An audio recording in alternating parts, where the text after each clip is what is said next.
ایک سنار کے پاس ایک قیمتی موتی تھا جس کی قیمت لاکھوں میں تھی۔ ایک دن وہ ایک مجلس میں گیا اور وہاں لوگوں کو اس کے بارے میں بتانے لگا۔ اس نے وہ موتی نکالا اور لوگوں کو دکھانے لگا۔ دکھاتے ہوئے بولا، یہ موتی شب افروز ہے، یعنی رات کو چمکتا ہے۔ جب اس نے سامان اٹھا کر جانے لگا تو ایک چور جو اسی مجلس میں بیٹھا ہوا تھا پوچھنے لگا، جناب کہاں کے ارادے ہیں؟ سنار نے جواب دیا، میں فلاں جگہ جا رہا ہوں۔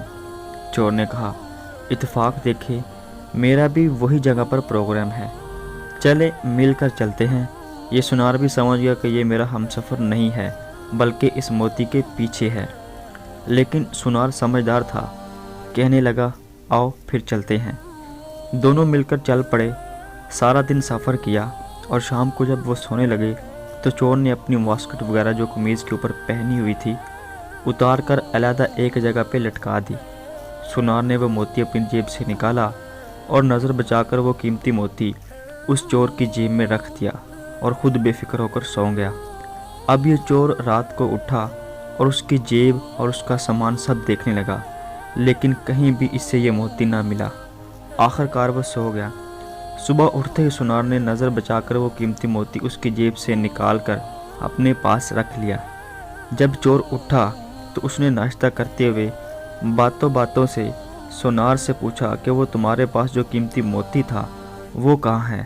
رات کو چمک بھی نہیں رہا تھا۔ سنار نے موتی جیب سے نکالا اور کہا، یہ تو میرے پاس ہی ہے۔ چور حیران ہو گیا کہ میں نے اس کی پوری جیب چھان ماری لیکن مجھے نہ ملا، لیکن اس نے ابھی جیب سے نکال کر دکھا دیا، خیر آج رات نکال لوں گا۔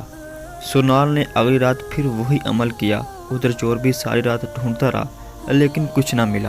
صبح کو پھر وہی ماجرا ہوا کہ موتی سنار کی جیب سے نکل آتا ہے۔ یہی کام 3 سے 4 دن تک چلتا رہا۔ آخر کار چور نے تھک ہار کر کہا کہ میں آپ کا راہی نہیں ہوں بلکہ میں آپ کے ساتھ اس موتی کی خاطر تھا۔ آج میں آپ کو استاد مانتا ہوں، بس آپ مجھے یہ بتا دیں کہ آپ یہ موتی رات کو رکھتے کہاں ہیں؟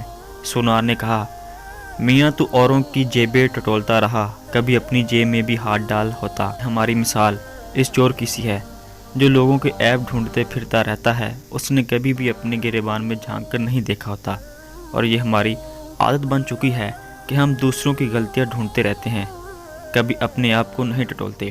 اللہ ہم سب کو عمل کرنے کی توفیق عطا فرمائے اور سیدھے راستے پر چلنے کی توفیق عطا فرمائے، آمین۔